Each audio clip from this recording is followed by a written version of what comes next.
Telugu Desam party కార్యకర్తగా చూస్తున్నాను అంతే, నాకు అవసరం లేదు అనా. ఒక్క నిమిషం, చంద్రబాబు నాయుడు గారు నాకు ఏ బాధ్యత ఇచ్చినా ఆహర్నిశలు నేను కష్టపడతా, పని చేస్తా, పార్టీని బలోపేతం చేస్తా.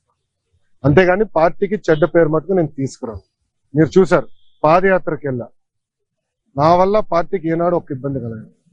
నేను ఒక క్రమశిక్షణతో పార్టీ నాకు ఇచ్చిన ప్రతి బాధ్యత నేను నెరవేరుస్తాను, కట్టుబడి ఉన్నా.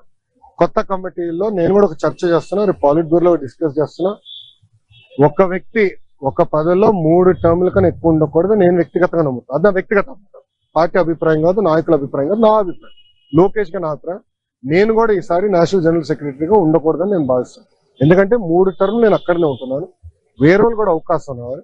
గ్రామ పార్టీ నుంచి పార్టీలో మూవ్మెంట్ పాలిట్ బ్యూరో వరకు రావాలనేది నా లక్ష్యం, నా ఆలోచన. రైట్ ఆర్ రాంగ్ అది పెద్దలు నిర్ణయిస్తారు, నా ఆలోచన అది. అందుకే ఈసారి నేను కానీ రాము కానీ, మళ్ళీ రాము అంటే ఏడుస్తారు వైకాపా వాళ్ళు.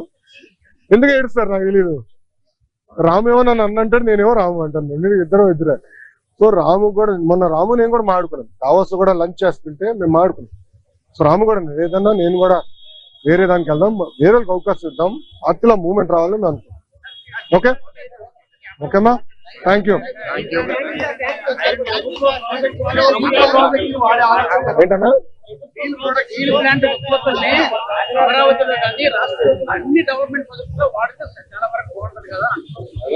కరెక్ట్ అన్నా, కానీ దానికి ఏమవుతుందంటే అది లీగలీ బైండింగ్ అవ్వచ్చు, అదే ప్రాబ్లం.